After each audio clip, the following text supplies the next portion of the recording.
Polling తర్వాత తెలుగుదేశం వైకాపా ఘర్షణలతో రణరంగాన్ని తలపించిన తాడిపత్రిలో Rajampet DSP Chaitanya రాక అగ్నికి ఆజ్యం పోసినట్లయింది. గొడవల్ని ఆపి శాంతి భద్రతలను రక్షించాల్సిన పోలీసు అధికారి దాడులకు ప్రేరేపించడంపై పలు విమర్శలు వెల్లువెత్తుతున్నాయి. అసలు చైతన్యను రాజంపేట నుంచి తాడిపత్రికి ఎవరు పిలిపించారు అనే అంశం చర్చనీయాంశమైంది.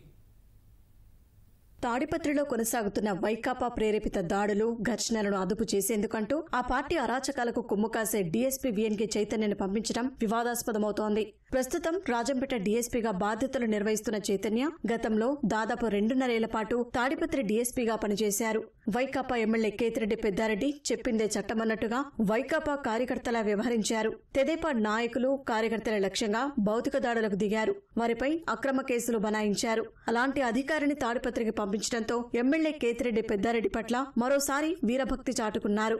మంగళవారం పోలీసులు బాష్పవాయు ప్రయోగించడంతో జేసీ ప్రభాకర్ రెడ్డి అస్వస్థకు గురై హైదరాబాద్లోని ప్రైవేట్ ఆసుపత్రిలో చికిత్స పొందుతున్నారు. ఇదే అదనుగా చూసుకుని డీఎస్పీ చైతన్య తన బృందంతో కలిసి తాడిపత్రిలోని జేసీ నివాసంలోకి మంగళవారం అర్ధరాత్రి చొరబడ్డారు. అక్కడి సీసీ కెమెరాలు ధ్వంసం చేసి తెదేపా కార్యకర్తల్ని లాఠీలతో విచక్షణారహితంగా కొట్టారు. ప్రభాకర్ రెడ్డి ఇంట్లో పనిచేసే దళితుడు, దివ్యాంగుడైన కిరణ్ కుమార్ ను ఇష్టానుసారం కొట్టారు.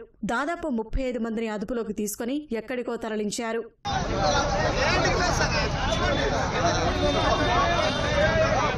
తాడిపత్రిని ప్రశాంతంగా ఉంచేందుకు తాము ప్రయత్నిస్తుంటే డీఎస్పీ చైతన్య హింసను ప్రేరేపించడంపై ఎస్పీ అమిత్ బర్దర్ ఆగ్రహం వ్యక్తం చేశారు. జేసీ ఇంట్లో పని మనుషులు, కంప్యూటర్ ఆపరేటర్పై దాడులు చేయడమేంటని గట్టిగా నిలదీశారు. తక్షణమే తాడిపత్రి వదిలి తిరిగి రాజంపేటకు వెళ్లిపోవాలని చైతన్యను ఎస్పీ ఆదేశించారు. ఆ తర్వాత చైతన్య బుధవారం సాయంత్రం అనంతపురం నుంచి నేరుగా రాజంపేట వెళ్లిపోయారు. అయితే అసలు చైతన్యని తాడిపత్రికి ఎవరు పిలిపించారంటే తనకు తెలియదని అనంతపురం ఎస్పీ అమిత్ బర్దర్ చెప్తున్నారు. ఇంతకంటే దారుణ వైఫల్యం ఏముంటుంది?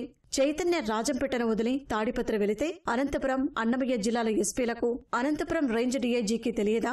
కనీసం డీజీపీకి, శాంతి భద్రతల విభాగం అదనపు డీజీకి తెలియదా? నిఘా విభాగాధిపతి దృష్టికి రాలేదా అనే ప్రశ్నలు వినిపిస్తున్నాయి.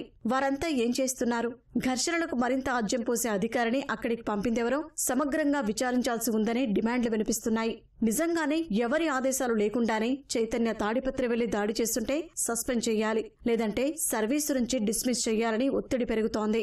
అలా కాకుండా ఎవరైనా ఆదేశమిచ్చి తాడిపత్రికి పంపిస్తే బాధ్యులైన అధికారులపై చర్యలు తీసుకోవాలనే వాదనలు వినిపిస్తున్నాయి. ఎమ్మెల్యే పెద్దారెడ్డిపై ఉన్న భక్తితో కళ్లు మూసుకుపోయిన చైతన్య తీరు ముందు నుంచి వివాదాస్పదమే. పెద్దారెడ్డి కుమారుడు హర్షవర్ధన్ రెడ్డి 2022 జూన్ 11న ఎస్సీ సామాజిక వర్గానికి చెందిన తెదేపా కౌన్సిలర్ కొత్తపల్లి మల్లికార్జునపై దాడి చేస్తే కేసు పెట్టొద్దంటూ స్టేషన్ కు పిలిచి బాధితుడినే కొట్టిన చరిత్ర చైతన్యది.